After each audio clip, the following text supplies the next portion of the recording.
চলে যাচ্ছেন। আমি কোনো বক্তব্য রাখবো না। আজকে এমন একজন নেতাকে আমরা হারিয়েছি যা আমাদের শুধু চট্টগ্রামে নয় সারা বাংলাদেশে আমি মনে করি অপূরণীয় ক্ষতি হয়েছে।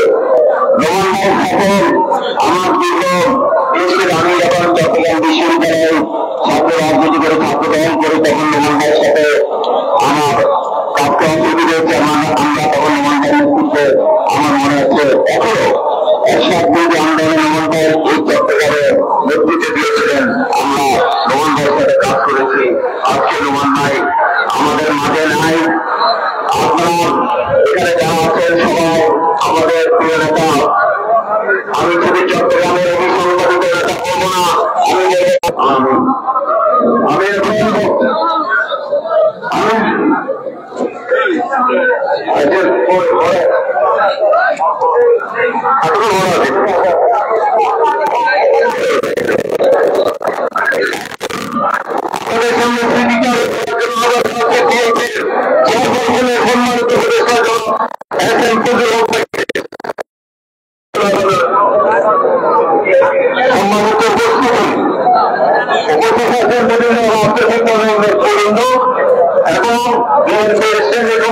সম্মানিত সদস্য যারা আমাদের মোহাম্মদ চৌধুরী সহ যারা বলতে গেছেন সবাইকে আমার সুশ্রদ্ধা ছাড়া আজকে করুন একটা মুহূর্ত আমাদের জন্য।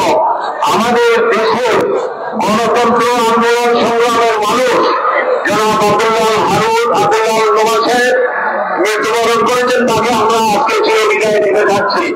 আমি আপনাদেরকে সবাইকে অনুরোধ করবো ওনার জন্য দোয়া করবেন, ওনার পরিবারের সন্তানদের জন্য দোয়া করবেন যাতে ওনারা শক্তিশালী গণতন্ত্রের ভূমিকা রাখতে পারেন। সবাইকে সালাম। আমি এখন আহ্বান জানাচ্ছি বিএনপির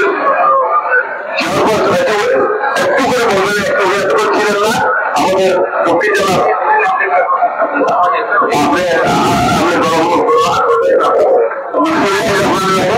এখন বক্তব্য রাখবেন উত্তর জেলা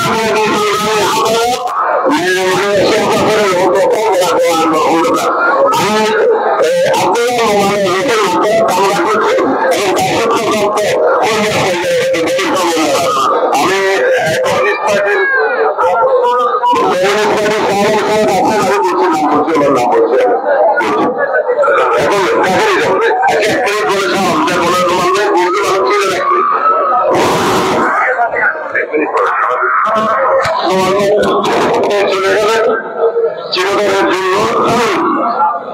এখানে উপস্থিত আছেন বিএনপির স্থায়ী কমিটির সদস্য জনাব আমির খসরু মাহমুদ চৌধুরী অন্যান্য নেতৃবৃন্দ। নোমান ভাইয়ের সাথে একসাথে একই দিন 1968 সালের 5 আগস্ট নোমান ভাই বাংলাদেশ ব্যাংক অর্থাৎ স্টেট ব্যাংক অফ পাকিস্তান সেখানে নোমান ভাই এবং শহীদ ভাই একসাথে গ্রেপ্তার হয়। আমি চট্টগ্রাম কলেজের গেট থেকে গ্রেপ্তার হয়। তিনজনে একসাথে করবেন এবং শরীরেরও মেধাতুল ফেরদৌস পায়। সবাইকে ধন্যবাদ। খন্দকারকে বক্তব্য আমার সেই বিচারক দেওয়ার জন্য আহ্বান জানাবো। আমাদের নেতা আমার নেতা জনাব আব্দুল্লাহ নোমান, আমরা ওনাকে আনুষ্ঠানিকভাবে বিদায় জানানোর জন্য আমরা এই জানাজায় উপস্থিত হয়েছি। আজকে এই জানাজায় ওনার অনুষ্ঠানে বিদায় বলতে আমাদের দলের জাতীয় স্থায়ী কমিটির অন্যতম সদস্য যারা তাদের প্রথমভাবে কেন্দ্র বাংলাদেশ জাতীয়তাবাদী দলের সদস্য নেতৃবৃন্দ অন্যান্য দলের নেতৃবৃন্দ উপস্থিত হয়েছেন। ব্যক্তিগতভাবে আব্দুল্লাহ নোমান আমার নেতা হয়েছেন সেই সময় থেকে 70-এর গণ আন্দোলন আইয়ুব খান বিরোধী আন্দোলন সময় থেকে আমরা একাত্মতা হয়ে রাজনীতি আন্দোলন সংগ্রাম করেছি। স্বৈরাচারী এরশাদ বিরোধী আন্দোলন, স্বৈরাচারী শেখ হাসিনা বিরোধী আন্দোলনে আমরা চট্টগ্রামের আপামন জনগণের সাথে ঐক্যবদ্ধ হয়ে আমরা আন্দোলন করেছি, সংগ্রাম করেছি। শুধু তাই না, এই আব্দুল্লাহ নোমান রাজনীতিক নয়, ব্যক্তি হিসাবে সমাজের সাধারণ মানুষের নিকট অত্যন্ত জনপ্রিয় একটি ব্যক্তির নাম। আমরা আজকে ওনাকে বিদায় জানাচ্ছি। আল্লাহ ওনাকে ব্যস্ত নসিব করুক, ওনার শোক সন্তপ্ত পরিবারকে আল্লাহ ধৈর্য ধারণ করার ক্ষমতা দান করুক। আমরা যেমন ওনার কর্মময় জীবন, আমাদের নেতা কর্মীরা যেমন পরবর্তী জীবন যেমন অনুসরণ করতে পারে, সবার নিকট এই আবেদন জানিয়ে আমি আমার বক্তব্য শেষ করছি। আসসালামু আলাইকুম ওয়া রাহমাতুল্লাহি ওয়া বারাকাতুহু। এখন আপনাদের সম্মুখে স্মৃতি স্মারণ করবেন নোমান ভাইয়ের অত্যন্ত আপনজন, চট্টগ্রাম সিটি কর্পোরেশনের সম্মানিত মেয়র, চট্টগ্রামের কৃতি সন্তান জননেতা জনাব ডাক্তার সাদাত হোসেন। আসসালামু আলাইকুম ওয়া রাহমাতুল্লাহি ওয়া বারাকাতুহু। বিসমিল্লাহির রহমানির রহিম। আজকে যে মানুষটির সামনে দাঁড়িয়ে আমরা কথা বলছি, চট্টগ্রামের শুধু একজন রাজনীতিবিদ কিংবা নেতা নয়, পুরা চট্টলার গণমানুষের উনি একজন অভিভাবক ছিলেন। আমরা আজকে একজন অভিভাবক মাসের শেষে রমজান মাসকে যখন আমরা স্বাগত জানাচ্ছি, যে মাসটি আল্লাহ তাআলা কবরের আযাব মাফ করে দেন, কাজে এই মানুষটি আমরা মনে করি মহান রব্বুল আলামিন ওনাকে এমন একটি সময় ওনার মৃত্যু দিয়েছেন, ওনার রহমতের সময়ে। আমরা ওনার কাছে আজকে কায়ে মনোবাক্যে আল্লাহ তাআলা ওনাকে যাতে জান্নাতুল ফেরদৌস নসিব করুক, এই কামনায় আমরা করছি। এবং আজকে আমি আর বক্তব্য বাড়াচ্ছি না, আপনারা সবাই ওনার জন্য দোয়া করবেন। চট্টলার জন্য উনি অনেক কিছু করে গেছেন, গোষ্ঠীর হাত রয়েছে, সেটা হচ্ছে আব্দুল্লাহ নোমান। কাজেই আজকে এই দিন আমি আপনাদের কাছে অনুরোধ জানাচ্ছি, সমাজে চলাফেরায়, কথায় বার্তায়, রাজনীতিতে হয়তোবা আপনারা যদি কোনো কারণে কোনো মনোকষ্ট পেয়ে থাকেন, আল্লাহর অসীম রহমতে আপনারা ওনাকে ক্ষমা করে দিবেন। এখানে চট্টগ্রামের আরেকজন গণমানুষের নেতা জননেতা জনাব আমির খসরু মোহাম্মদ চৌধুরী উপস্থিত রয়েছেন। আমি ওনাকে সবিনয় অনুরোধ জানাচ্ছি এখন বক্তব্য রাখার জন্য।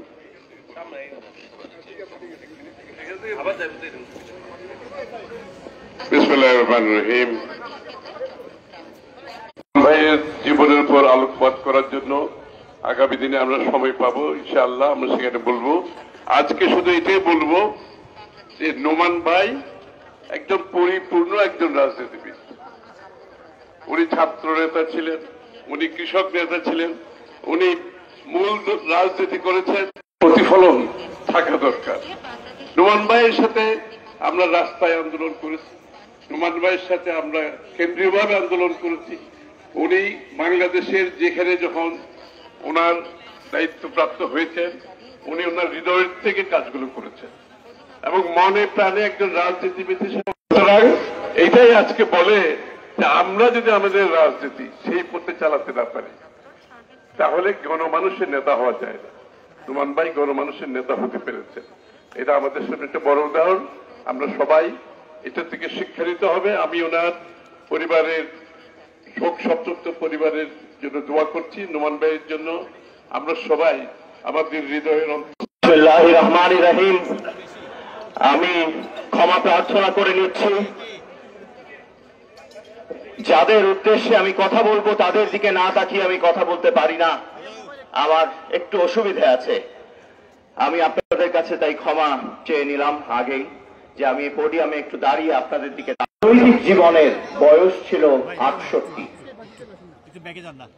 এখন আমি অপরাধ করে ফেলছি না, গোনা তো সম্ভব নয়, কিন্তু কমপক্ষে 68,000 মানুষ আমার এই জীবনে, আমি যতদিন ধরে, এত অল্প সময়ে এত মানুষের কাজ কিভাবে করলেন।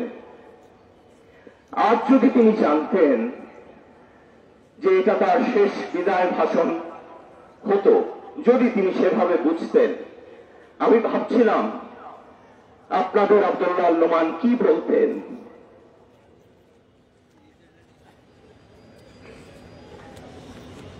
আমার পাশে বসে শুনেছি তো, তিনি শুরু করতেন, আই নোমান, আমি নোমান, আব্দুল্লাহ আল নোমান। কেমন আছো, কেন আছো? আমাকে কোনো দোষ ছিল, নিশ্চয়ই আমার কোনো দোষ ছিল, না হলে ও আমার উপরে মন খারাপ কেন করলো? অথচ তার যে মন খারাপ থাকতে পারে সেই ব্যক্তির প্রতি, সেটা বলতেন না।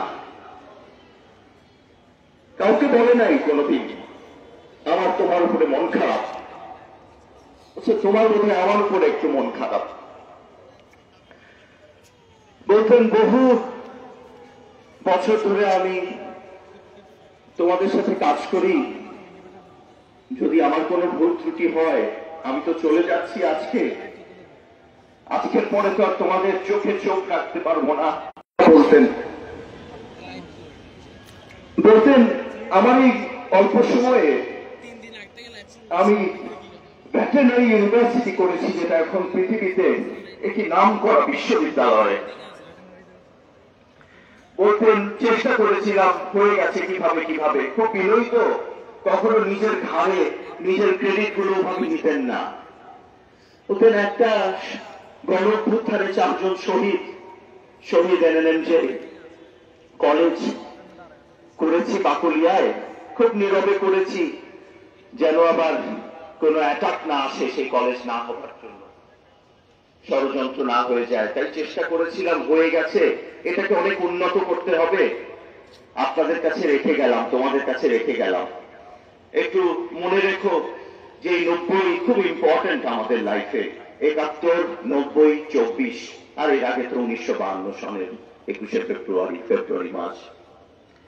আবার বলতেন যে আমি যখন ছাত্র ইউনিয়ন করেছি 1963 সনে, আমি অনেকের মতোই অথবা প্রথম বলেছিলাম চট্টগ্রামে একটা বিশ্ববিদ্যালয় প্রয়োজন, লালদিঘির ময়দানে।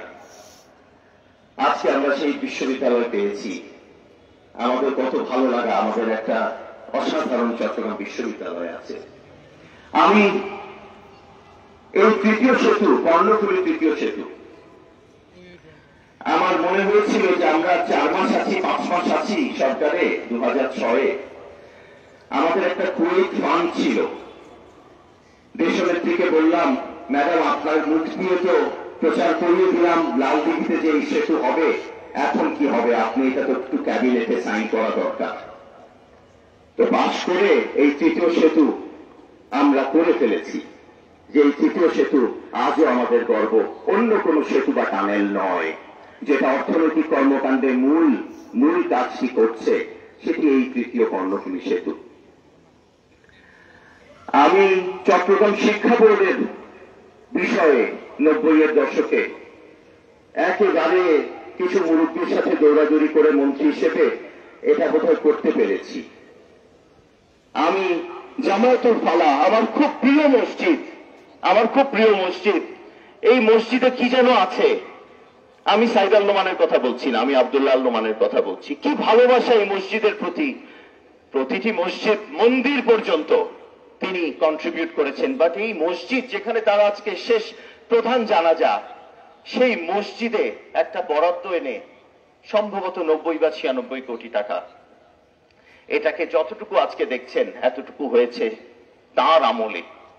বাণিজ্যিক রাজধানী, আমরা সবাই বলি চট্টগ্রামকে আমরা বাণিজ্যিক রাজধানী, অনেকে বলে বাণিজ্যিক রাজধানী হয়নি। দেশনেত্রী বেগম খালেদা জিয়া তখন প্রধানমন্ত্রী থাকা অবস্থায় আব্দুল্লাহ আল নোমানের প্রস্তাবনায় 16 দফার এই বাণিজ্যিক রাজধানী ঘোষণা করে দিয়ে গেছেন অফিসিয়ালি। আমরা কেন কোনোদিন এভাবে বলি না যে বাণিজ্যিক রাজধানী চট্টগ্রাম, কেন প্রত্যেকটা সরকারকে বলি না আপনারা ওই 16 দফাটা বুঝে পড়ে একটু চট্টগ্রামকে বাণিজ্যিক রাজধানীর গুরুত্বে নিয়ে যান, সেই স্থানে নিয়ে যান, এখানে মন্ত্রিসভার মিটিং গুলো করেন। আমি আব্দুল্লাহ আল নোমান সেই কাজটি করার চেষ্টা করেছিলাম।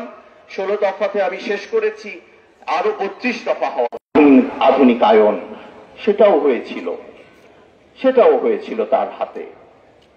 আর শেষে বলতেন, আমি আমার 2টো সন্তান রেখে গেলাম, আমার 2 জন সন্তান রেখে গেলাম, যেই সন্তানের মাধ্যমে আমি আশা করব শুধু সেবা হবে, আর কিছু হবে না, আর কোনো কিছুর দরকার নাই, তাই কোনো চাওয়া নেই, শুধু সেবা, শুধু সেবা, শুধু সেবা। এই প্রতিজ্ঞাবদ্ধ হয়ে আমি আমার বক্তব্য শেষ করছি।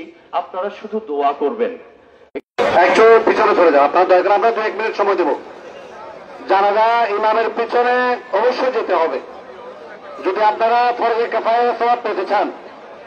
আর আপনারা যারা উপরে তাকিয়ে আছেন একটু ভিতরে চলে যান, আপনারা একটু পিছনে চলে যান। আমরা মাত্র 2 মিনিট সময় দেব, 2 মিনিট। এর ভিতরে যদি ইমামের পিছনে না যান তাহলে আফসোস করবেন, ফরজে কিফায়া আদায় হবে না। দয়া করে পিছনে চলে যান।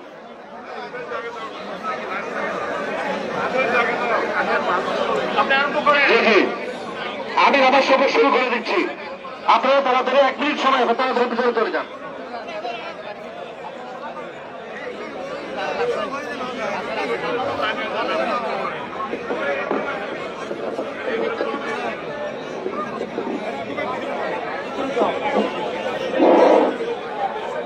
আমরা 4 তাকবীরের সাথে এই মরহুমের নামাজে জানাজা 4 তাকবীরের সাথে এই ইমামের পিছনে আদায় করছে আল্লাহু আকবার। প্রথম তাকবীরের পরে সানা হবে, দ্বিতীয় তাকবীরের পরে দরুদ ইব্রাহিম হবে, তৃতীয় তাকবীরের পরে আল্লাহুম্মা আগফির লিহাইয়িনা ওয়া মাইয়িতিনা এই দোয়া হবে। এরপরে আখিরি সালামের পরে মাইয়িতের জন্য সূরা ফাতিহা শরীফ 3 বার ইখলাস শরীফ পড়ে দোয়া হবে। এখনই নামাজ শুরু হচ্ছে।